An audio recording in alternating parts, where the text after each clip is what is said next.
Dear students and dear friends, स्वागत है अपने चैनल पॉलिटिकल साइंस एसपीएम में। आइए आज हम लोग बीपीएससी जो टीआरई 3 का एग्ज़ाम होने वाला है मार्च में, उसके लिए आज टीजीटी एसएसटी या जो सोशल स्टडी या सामाजिक विज्ञान है उसमें एक आपका भूगोल जो ज्योग्राफी है, जिसमें टीजीटी में आपको 4 सब्जेक्ट हिस्ट्री, सिविक्स, ज्योग्राफी और इकोनॉमिक्स में से 2 पेपर आपको सॉल्व करना होगा।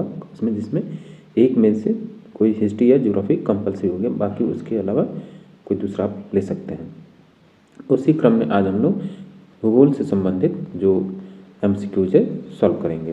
तो आइए सॉल्व करते हैं। आगे बढ़ने से पहले आपसे रिक्वेस्ट है कि प्लीज़ आप चैनल को जरूर सब्सक्राइब कीजिए, साथ ही वीडियो को लाइक कीजिए और चैनल को सपोर्ट करने के लिए आप ज्वाइन भी कर सकते हैं। और इससे पहले हम लोग पॉलिटिकल साइंस का या सिविक्स का या हिस्ट्री के भी सेट सॉल्व कर चुके हैं, आप चाहे तो देख सकते हैं। उसी प्रैक्टिस सेट 1 में आज हम लोग भूगोल से संबंधित प्रश्नों को शामिल कर रहे हैं। आइए पहला क्वेश्चन देखते हैं। निम्नलिखित में से कौन सी विशेषता सैटेलाइट रिमोट सेंसिंग डाटा में समस्या पैदा करती है? निम्नलिखित में से कौन सी विशेषता सैटेलाइट रिमोट सेंसिंग डाटा में समस्या पैदा करती है? भू आवरण, बादल आवरण, जल आवरण या वनस्पति आवरण? जो आपकी इसका आंसर होगा सैटेलाइट रिमोट सेंसिंग डाटा में जो समस्या पैदा करती हुई है आपकी बादल आवरण। इसमें बादल आवरण समस्या पैदा करता है, जिस कारण चित्र की स्पष्टता नहीं हो पाती है। सैटेलाइट रिमोट सेंसिंग डाटा के माध्यम से छायाचित्रों का संग्रह किया जाता है, जिसके माध्यम से वनस्पतियों का अध्ययन विभिन्न रंगों के माध्यम से किया जाता है। इसके माध्यम से भू आवरण, जल आवरण, वनस्पति आवरण का छायाचित्र अंकित किया जाता है। दूसरा क्वेश्चन है, निम्नलिखित में से कौन एक बृहद मापक मानचित्र का उदाहरण है? कौन है? तो है आपका भू संपत्ति मानचित्र। अगला प्रश्न देखिए, एक नाविक के लिए निम्नलिखित में से कौन सा प्रक्षेप अधिक उपयोगी है? मर्केटर प्रक्षेप या निमोनिक या जैवक्रिय या मौलिक? तो इसका आंसर होगा ऑप्शन ए मर्केटर प्रक्षेप, जो कि नाविक के लिए अधिक उपयोगी होता है।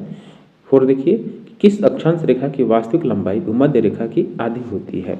बेहद महत्वपूर्ण क्वेश्चन है ये। तो इसका आंसर होगा ऑप्शन नंबर बी 60 डिग्री। तो कि 60 डिग्री उत्तरी तथा दक्षिणी अक्षांशों की लंबाई भूमध्य रेखा के लगभग आधी होती है तथा 80 डिग्री उत्तरी तथा दक्षिणी अक्षांश रेखाओं की लंबाई भूमध्य रेखा के लगभग 1/6 है। भूमध्य रेखा के अतिरिक्त अन्य अक्षांश रेखाएं लघु वृत्त बनाती हैं। तो ऑप्शन बी राइट आंसर होगा। नेक्स्ट क्वेश्चन, क्वेश्चन नंबर 5 कि कर्क तथा मकर रेखा के मध्य भाग को क्या कहते हैं? तो कर्क और मकर रेखा के भाग को हम क्या कहते हैं? उष्ण कटिबंध कहते हैं। ऑप्शन सी राइट आंसर होगा। क्वेश्चन नंबर 6 देखिए, अनुकूलतम जनसंख्या का सिद्धांत निम्नलिखित में से किसके द्वारा सर्वप्रथम प्रस्तुत किया गया? तो अनुकूलतम जनसंख्या का सिद्धांत जो प्रस्तुत किया सबसे पहले वो थे आपके सिज्विक। ऑप्शन ए राइट आंसर होगा। क्वेश्चन नंबर 7 है, निम्न देशों में से सर्वाधिक जनसंख्या घनत्व वाला देश कौन सा है? हांगकांग, बहरीन, बांग्लादेश या मोनाको? ये है आपका सबसे सर्वाधिक जो घनत्व वाला है, जनसंख्या घनत्व वाला देश है, वो है आपका मोनाको। जनसंख्या वृद्धि के लॉजिस्टिक वक्र सिद्धांत को प्रतिपादित किया था किसने? सैडलर ने, डबल्डे ने, द कैस्ट्रो या पर्ल रीड ने? तो इसका सही आंसर होगा option D Pearl Reed. Question number 9 है, अधोलेखित नगरों में से जनसंख्या की अवरोही क्रम में कौन सा अनुक्रम सही है? जनसंख्या के अवरोही क्रम में यानी घटते क्रम में, तो इसका जो सही होगा बी टोक्यो, उसके बाद दिल्ली, संघाई, फिर साओ पाउलो। क्वेश्चन नंबर 10 है कि विश्व में अधोलिखित घनी जनसंख्या वाले क्षेत्र में से कौन मुख्य रूप से कृषि पर आधारित नहीं है? तो कृषि पर आधारित कौन सा नहीं है? उत्तर पूर्वी संयुक्त राज्य अमेरिका। क्वेश्चन नंबर 11 है येलो पीपल के रूप में कौन जाना जाता है? येलो पीपल के रूप में जो जाने जाने वाला देश है वो है आपका मंगोलॉयड। इसको हम येलो पीपल के रूप में जाने जाते हैं। ये थोड़ा सा आप इसको नोट कर लीजिए क्योंकि ये महत्वपूर्ण है। नेक्स्ट क्वेश्चन है क्वेश्चन नंबर 12 कि निम्नांकित में से विनिर्माण कौन सी वर्ग की आर्थिक क्रिया है? विनिर्माण कौन सी वर्ग की आर्थिक क्रिया है? प्राथमिक, द्वितीयक, तृतीयक या चतुर्थक? तो ये द्वितीयक वर्ग की क्रिया है विनिर्माण। क्वेश्चन नंबर 13 कि निम्नलिखित में से कौन एक परिवहन का सबसे सस्ता साधन माना जाता है? सबसे सस्ता साधन सड़क, रेल परिवहन, जल परिवहन या वायु परिवहन? तो ये होगा आपका जल परिवहन, परिवहन का सबसे सस्ता साधन माना जाता है। क्वेश्चन नंबर 14 स्वेज नहर ने किन दो स्थलों या महाद्वीप के मध्य की दूरी को कम किया? ये भी महत्वपूर्ण प्रश्न है। देखिए यूरोप और दक्षिण एशिया या दक्षिण अमेरिका और अफ्रीका, यूरोप और उत्तरी अमेरिका या ऑस्ट्रेलिया और दक्षिण एशिया? तो क्वेश्चन नंबर 14 का आंसर ऑप्शन है यूरोप और दक्षिण एशिया के मध्य स्वेज नहर के कारण इनकी दूरी कम हो गई। तो ऑप्शन ए राइट आंसर होगा। 15 देखिए जो यूर्त निम्न में से किस प्रजाति का घर है? जो यर्ट होता है या यूर्त बोलते हैं जिसको, किस प्रजाति का घर है? एस्किमो, पिग्मी, बुशमैन या खिरगिज? तो इसका सही आंसर होगा ऑप्शन कि खिरगिज का ये खिरगिज प्रजाति का यूर्त आवास है या घर है। 16 देखिए मेगालोपोलिस शब्द का सर्वप्रथम प्रयोग किसने किया? तो इस शब्द का सर्वप्रथम प्रयोग करने वाले जो हुए जिन गॉटमैन हुए। क्वेश्चन नंबर 17 HBJ पाइपलाइन द्वारा प्राकृतिक गैस का परिवहन होता है।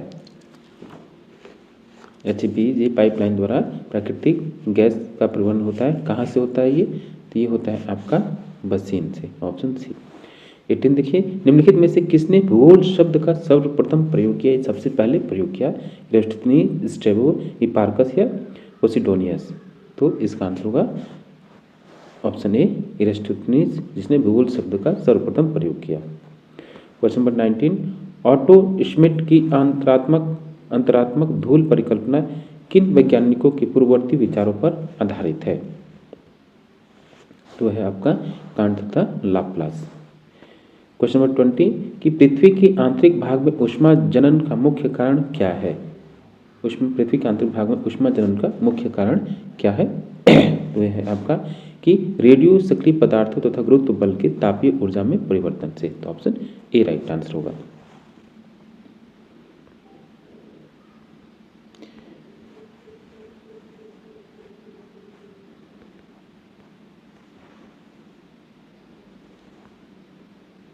जो आपका ये क्वेश्चन नंबर 21 देखिए कि लहमान असमर्थता के बीच सीमा बनाती है। लहमान असंबद्धता के बीच सीमा बनाती है कौन? फ्रस्ट एवं मेंटल एवं कोर, या आंतरिक मेंटल एवं बाह्य मेंटल, या आंतरिक कोर एवं बाह्य कोर? तो 21 का आंसर होगा ऑप्शन डी कि लहमान असंबद्धता जो है वो आंतरिक कोर एवं बाह्य कोर के बीच सीमा बनाती है। तो डी राइट आंसर होगा। नेक्स्ट क्वेश्चन है क्वेश्चन नंबर 22 महाद्वीपीय विस्थापन सिद्धांत प्रतिपादन किया गया था किसके द्वारा? डेली के द्वारा, जॉली के द्वारा, वैगनर के द्वारा या होम्स ने? तो महाद्वीपीय विस्थापन का सिद्धांत वैगनर के द्वारा प्रतिपादित किया गया। 23 देखिए निम्नलिखित में से कौन सा अनुच्छादन प्रक्रम का उदाहरण नहीं है? तो अनुच्छादन प्रक्रम का उदाहरण कौन सा नहीं है? तो है आपका निक्षेपण। तो निक्षेपण अनुच्छादन प्रक्रम का उदाहरण नहीं है। सभी बहिर्जनिक भू आकृतिक प्रक्रियाओं को आच्छादन के अंतर्गत रखा जाता है। अनुच्छादन शब्द का अर्थ है आवरण का हटना, अपक्षय, वृहत संचलन, अपर्दन, परिवहन आदि सभी क्रियाएं इसके उदाहरण है। तो डी राइट आंसर होगा निक्षेपण। क्वेश्चन नंबर 24 है निम्नलिखित में से कौन सा एक हिमनीकृत स्थलाकृति नहीं है? निम्नलिखित स्थलाकृति कौन सा नहीं है इसमें से? कैटिल, ड्रमलिन, यारडोंग या एस्कर? तो हिमित स्थलाकृति जो नहीं है वो है आपका यारडोंग। ओजोन क्षरण का मुख्य कारण क्या है? तो ओजोन क्षरण का जो मुख्य कारण है वो है आपका जितने भी क्लोरोफ्लोरोकार्बन होते हैं, सी राइट आंसर होगा क्लोरोफ्लोरोकार्बन, जिसको आप CFC बोलते हैं, और ये ओजोन क्षरण का मुख्य कारण है। क्वेश्चन नंबर 26, आइसोहैलाइड्स मिलाती हैं। आइसोहैलाइड्स किसको मिलाती हैं? तो आइसोहैलाइड्स जो है वो समान लवणता के स्थानों को मिलाती हैं, तो बी राइट आंसर होगा। जो आइसोहैलाइड्स है सागरों के सतह पर समान लवणता वाले क्षेत्रों को मिलाने वाली रेखा को समलवण रेखा या आइसोलाइन कहते हैं। क्वेश्चन नंबर 27 देखिए, निम्नलिखित में से कौन सी समुद्री जलधारा हिंद महासागर की है? ये भी आपको याद रखना, तमाम जो जलधारा है उनको याद रखना चाहिए, क्योंकि वो बार बार आपसे पूछी जाती हैं। तो जो इसका आंसर होगा कि अगलोहास जो धारा है, समुद्री धारा अगलोहास, ये हिंद महासागर की जलधारा है। क्वेश्चन नंबर 28, पर्यावरण संरक्षण अधिनियम भारत में किस वर्ष लागू किया गया? तो 28 का राइट आंसर होगा कि जो पर्यावरण संरक्षण अधिनियम कब लागू किया गया? 1986 में। पर्यावरण संरक्षण अधिनियम भारत में वर्ष 1986 में पारित हुआ तथा यह संपूर्ण भारत में लागू हुआ। भारत में पर्यावरण संरक्षण अधिनियम 1986 को छाता विधान के रूप में भी जाना जाता है। छाता विधान के रूप में, अम्ब्रेला लेजिस्लेशन के रूप में भी जाना जाता है।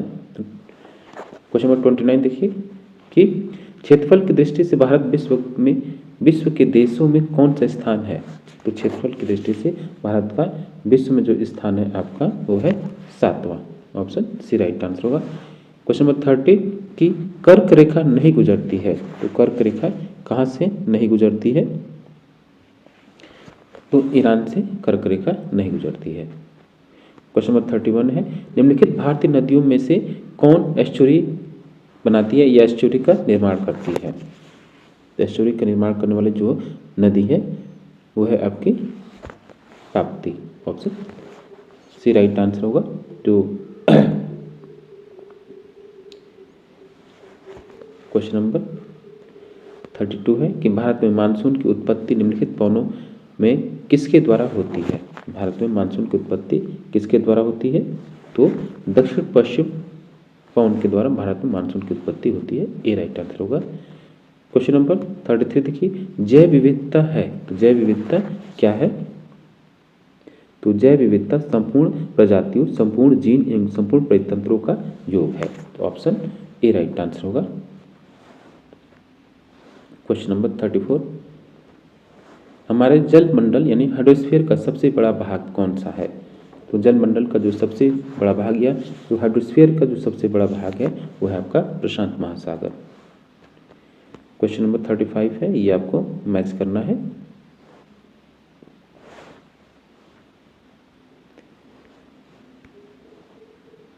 कि जो जारवा जनजाति है वो कहाँ पाई जाती है?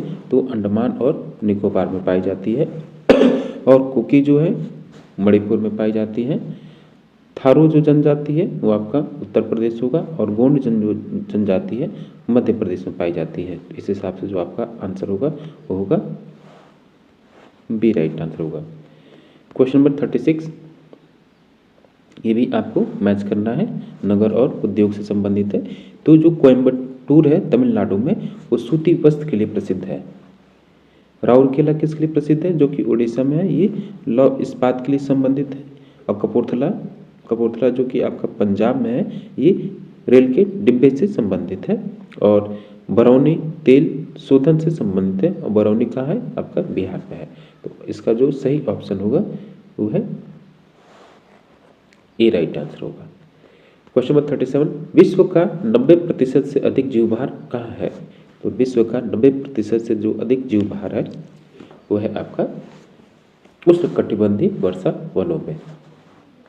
तो डियर स्टूडेंट्स, फिर से आपको बताते हैं हम लोग बीपीएससी जो TRE 3 यानी टीचर रिक्रूटमेंट का जो फेज 3 है उसके लिए तैयारी कर रहे हैं। और उसमें भी आज TGT SST यानी जो सामाजिक विज्ञान है, सामाजिक अध्ययन, उसके लिए भूगोल का हम लोग प्रैक्टिस सेट सॉल्व कर रहे हैं। इससे पहले हमने इतिहास, नागरिक शास्त्र का प्रैक्टिस सेट सॉल्व कर लिया, प्रैक्टिस सेट नंबर 1, और इसे भी प्रैक्टिस सेट 1 का जो भूगोल का पार्ट है उसको सॉल्व कर रहे हैं। और आपसे रिक्वेस्ट है प्लीज़ आप चैनल को सब्सक्राइब कीजिए, साथ ही बेल आइकन भी प्रेस कीजिए, और वीडियो को लाइक करना ना भूलें। और इसको चैनल को सपोर्ट करने के लिए आप चैनल को ज्वाइन भी कीजिए। नेक्स्ट क्वेश्चन है क्वेश्चन नंबर 38, कि निम्नलिखित में से कौन एक ग्रामीण नगरी प्रवास हेतु प्रत्याकर्षक कारक है। तो इसका सही आंसर होगा ऑप्शन डी कि ग्रामीण नगरी प्रवास हेतु प्रत्याकर्षक कारक है। इसमें से न तो ए है, न ही बी है और न ही सी है, तो डी राइट आंसर होगा, इनमें से कोई नहीं। क्वेश्चन नंबर 39, इष्टतम जनसंख्या सिद्धांत के अनुसार इष्टतम जनसंख्या वह है जो डैश देती है। तो इसमें आपको बताना है। तो इष्टतम जनसंख्या के सिद्धांत के अनुसार इष्टतम जनसंख्या वह है जो प्रति व्यक्ति अधिकतम आय देती है। तो ऑप्शन डी राइट आंसर होगा। और लास्ट क्वेश्चन देखिए, पर्यावरण को क्षति पहुंचाए बिना मानव कल्याण को समुन्नत करना क्या कहलाता है।